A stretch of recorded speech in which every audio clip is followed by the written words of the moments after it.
Good evening. অন্যদিন সকাল থেকে তোমাদের সাথে টুকিটাকি যেটা করি সেটা শেয়ার করি, আর আজকে সন্ধে থেকে যেটা করছি সেটাই শেয়ার করছি। আজকে আসলে দুপুরবেলা একটু তরকারি কম ছিল, তো ভাবলাম যে একটু মাছের মাথা দিয়ে আর গোবিন্দভোগ চাল দিয়ে একটু মুড়িঘণ্ট বানিয়ে নিই। আর হঠাৎ করে একজন চলে এসেছিলো বাড়িতে, তো ওই জন্যই রাত্রের তরকারিটা কম আছে। তো দেখো পেঁয়াজগুলো এখানে ভাজা করতে বসিয়ে দিয়েছি, আর তেলের মধ্যে দিয়েছি গোটা গরম মশলা, শুকনো লঙ্কা, তেজপাতা, জিরে। আর এখন মশলা দিয়ে দিলাম একটু আদা, জিরে, কাঁচা লঙ্কা আর হলুদ দিয়ে ভালো করে মিক্সিতে বেটে নিয়ে দিয়ে দিয়েছি, দিয়ে খুব সুন্দর করে কষিয়ে নিচ্ছি। আর একটা কড়াইতে ধীরে ধীরে মাছের মাথাটাকে সুন্দর করে ভেজে নিচ্ছি।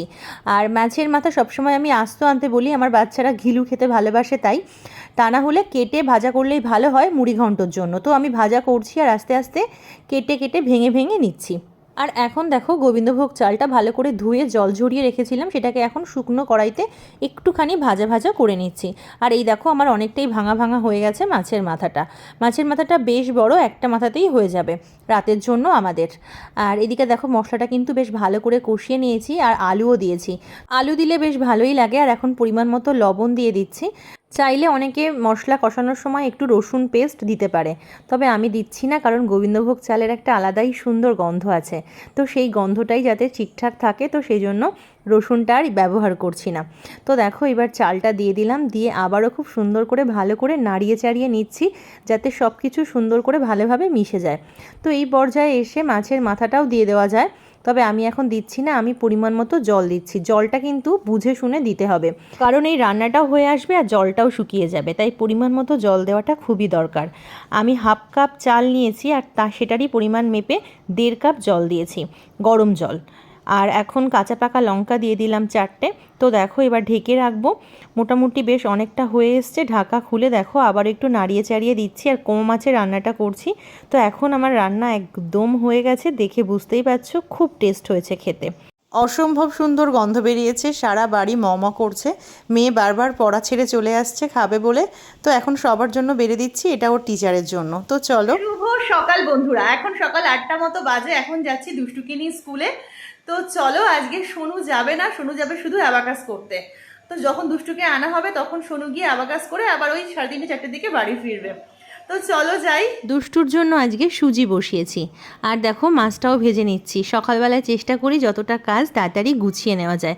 এদিকে দেখো দুষ্টুর জুতো পরাতে ঠাম্মা দাদু দুজন মিলে যেন নাতি রাজ্য জয় করতে যাচ্ছে।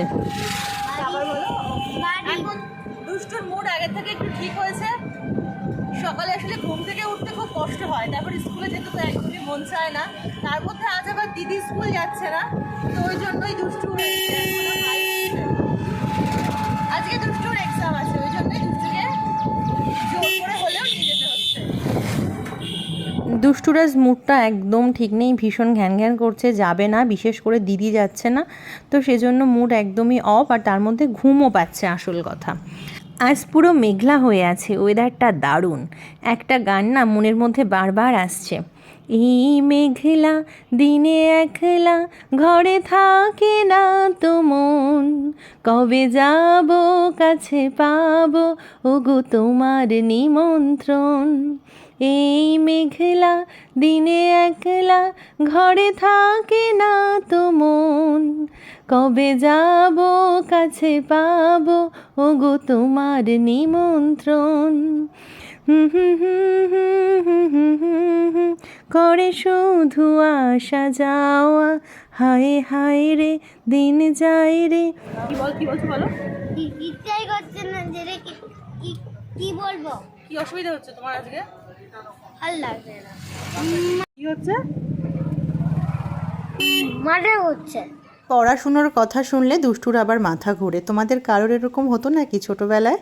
দুষ্টুকে একদম ক্লাস রুম অবধি দিয়ে আসলাম, অন্যদিন গেটেই ছেড়ে দিই। আজকে একদমই যেতে চাইছিল না। তো চলো আজকের মতো আসি, টাটা। তোমরা ভালো থেকো, সুস্থ থেকো, গুড বাই।